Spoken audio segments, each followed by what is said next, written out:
Welcome back. Scott Heaton here, your host, and we are with Mei Huang with Vibrant Life Therapy.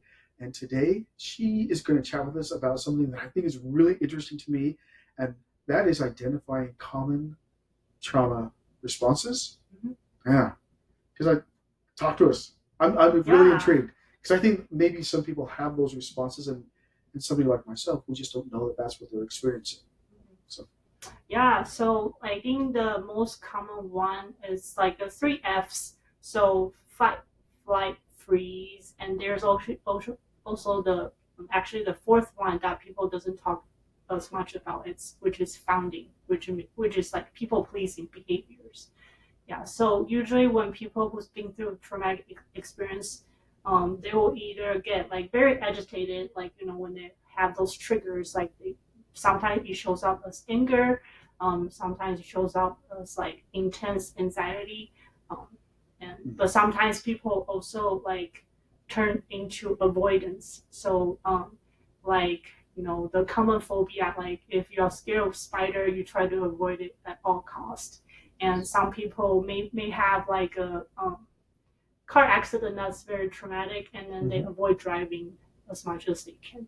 So that's the flight. And then freeze is probably not as common. It's disassociation, and there are like all different degrees of dissociation.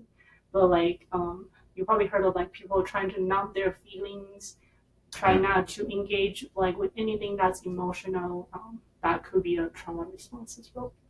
Yeah. And the last one, which is actually I think it's quite common, people trying to do all these like people pleasing behavior, like it's important for them to get approval from other people, and a lot of time that does stem from trauma. And like when we think about trauma, like a lot of time it goes back to like our childhood, how we are yeah. brought up. And if there's like neglect, you know parents are not providing like the emotional support, they are not emotional available for you. A lot of time, people can develop those people pleasing behaviors. Yeah. Share with us, if you can, what are some of the more common, um, what are some of the more common, I guess, behaviors that would describe or illustrate what we're talking about? So, Right. like for parents that are like, oh, I should be looking for these triggers or these responses in my kids, my spouse, my a family member. What are some of the more common ones? And maybe if you want to share maybe one or two of the ones that are more common that people just miss because they don't know that that's a trigger or a response. Mm, let's see. So Because I think for I one, think, like cutting oh yeah. is Mm-hmm. one, right? But I think that's pretty obvious, right? Mm-hmm.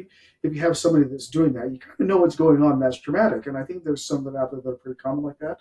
But I would also wonder if there's some that are not as blatant in your face. Right. Anyway, Yeah.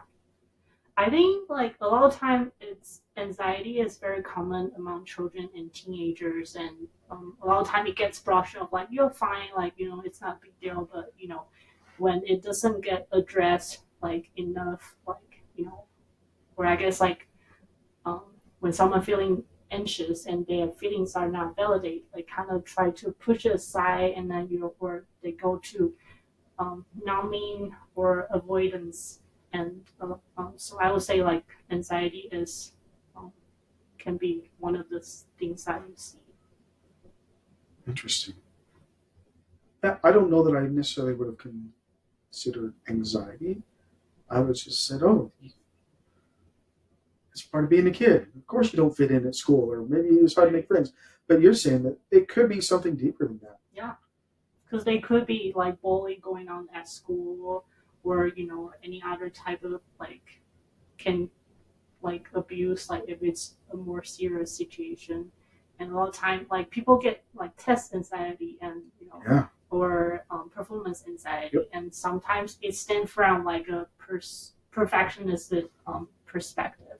And it's not always like trauma, but like when people maybe they did really bad one time and they got yelled at, and that definitely like increases their anxiety for like, fear of failing again. Okay, great topic. I think we could spend an hour and a half, I'm sure, talking and going into more detail and discovering more, but fortunately, we don't have that time. If you're watching, and especially with the anxiety and some of these things that she shared with us today, if that sounds familiar, if you know somebody that probably could use some help, how do they get a hold of you? You'd be a wonderful resource for somebody to talk to. Yeah, so I'm Mei Huang with Vibrant Life Therapy. If you search Vibrant Life Therapy, you can find our website. You can set up appointments that way, or you can find me on Psychologist Today. Okay. May, thank you so much. I appreciate you sharing. Yeah, Thanks for you. watching, and we'll see you next time.